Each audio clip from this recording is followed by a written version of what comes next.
ഈശോ മിശിഹായിൽ ഏറ്റവും സ്നേഹം നിറഞ്ഞ വൈദികരെ, പ്രിയമുള്ള സിസ്റ്റേഴ്സ്, പ്രിയമുള്ള മാതാപിതാക്കന്മാരെ, സഹോദരി സഹോദരന്മാരെ, കുഞ്ഞുമക്കളെ, വലിയ നോമ്പിൻ്റെ 41-ാം ദിനത്തിലേക്ക് നാം പ്രവേശിച്ചിരിക്കുകയാണ്.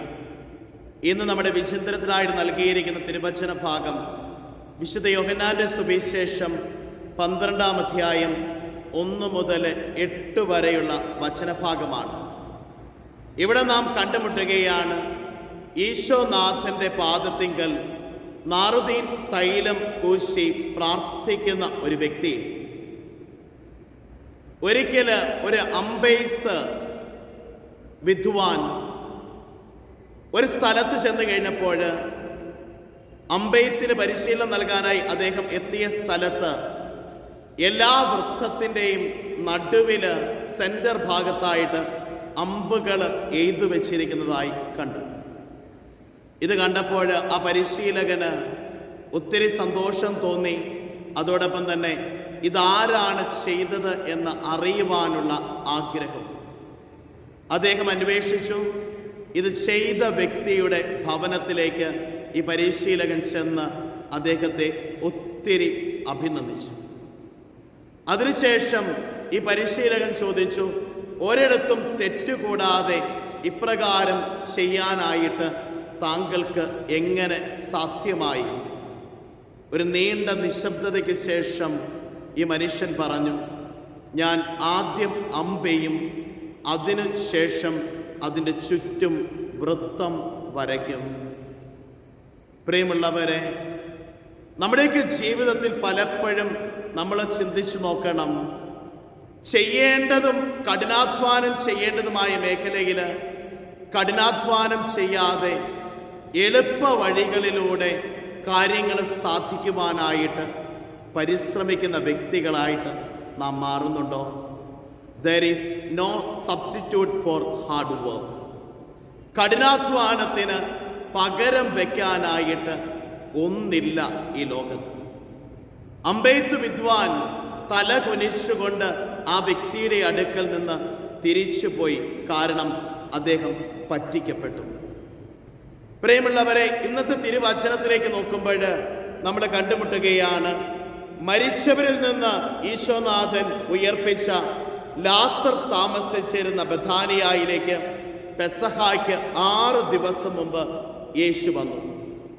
അവർ അവന് അത്താഴം ഒരുക്കി മർത്ത പരിചരിച്ചു. അവനോട് കൂടെ ഭക്ഷണത്തിനിരുന്നവരിൽ ലാസർ ഉണ്ടായിരുന്നു.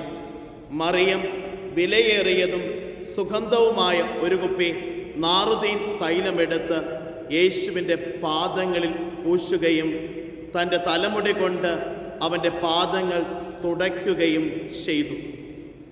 ഈ തൈലത്തിൻ്റെ പരിമളം ആ ഭവനം മുഴുവൻ നിറഞ്ഞു.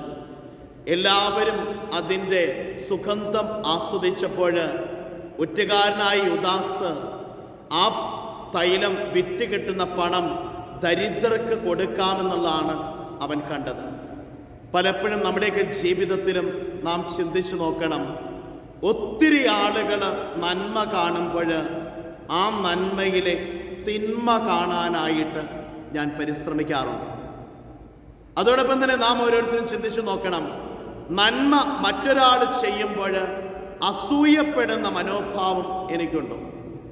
മറ്റുള്ളവർ ചെയ്യാൻ പോകുന്ന നന്മയെ തടയുന്ന ഒരു ജീവിത ശൈലി ഞാൻ രൂപപ്പെടുത്തിയിട്ടുണ്ടോ? ജീവിതയാത്രയിൽ നാം ഓരോരുത്തരും ചിന്തിച്ചു നോക്കണം. നോമ്പിൻ്റെ 41-ാം ദിനത്തിലൂടെ കടന്നു പോകുമ്പോൾ ദൈവം എനിക്ക് നന്മ ചെയ്യാനായിട്ട് അവസരങ്ങൾ തരുമ്പോൾ എത്രമാത്രം ആ അവസരങ്ങളെ പ്രയോജനപ്പെടുത്തിക്കൊണ്ട് സ്വർഗരാജ്യ സ്ഥാപനത്തിൻ്റെ ഭാഗഭാക്കാകാനായിട്ട് എനിക്ക് ജീവിതത്തിൽ പറ്റുന്നുണ്ടോ? അതിനുവേണ്ടി ഞാൻ പരിശ്രമിക്കുന്നുണ്ടോ? പ്രിയമുള്ളവരെ, നമുക്കും തീക്ഷ്ണമായിട്ട് പ്രാർത്ഥിക്കുകയും ആഗ്രഹിക്കുകയും ചെയ്യാം. നന്മ ചെയ്തുകൊണ്ട് കടന്നുപോയ തമ്പുരാൻ്റെ നന്മയുടെ വഴിയിൽ സഞ്ചരിച്ചുകൊണ്ട് ഈ ലോകത്തിൽ അവൻ്റെ രാജ്യത്തിൻ്റെ ഭാഗവാക്കുകളാകുവാനായിട്ട്. ആമേൻ. ഇന്നത്തെ വചനം വിശുദ്ധ യോഹന്നാൻ എഴുതിയ സുവിശേഷം 12-ാം അധ്യായം 7-ാം വാക്യം. യേശു പറഞ്ഞു, അവളെ തടയേണ്ട, എൻ്റെ ശവസംസ്കാര ദിനത്തിനായി ഇത് ചെയ്തു എന്ന് അവൾ കരുതിക്കൊള്ളട്ടെ. ദരിദ്രർ എപ്പോഴും നിങ്ങളോട് കൂടെയുണ്ട്, ഞാൻ എപ്പോഴും നിങ്ങളോടൊത്ത് ഉണ്ടായിരിക്കുകയില്ല. ഇന്നത്തെ സൽക്രിയ കഴിയും വിധം അപരനെ സഹായിക്കാനായി പരിശ്രമിക്കുക. ഒരു നിമിഷം കരങ്ങളൊപ്പം. കാരുണ്യവാനും സ്നേഹനിധിയുമായ നല്ല ദൈവമേ, അങ്ങേ തിരുസന്നിധിയോട് ഞങ്ങളുടെ ജീവിതത്തെ ചേർത്ത് വയ്ക്കുന്നു. അനുനിമിഷം നന്മ ചെയ്തുകൊണ്ട് ജീവിക്കുവാൻ, ദൈവപരിപാലനയിൽ ആശ്രയം തേടുവാൻ ഞങ്ങളെ അനുഗ്രഹിക്കണമേ.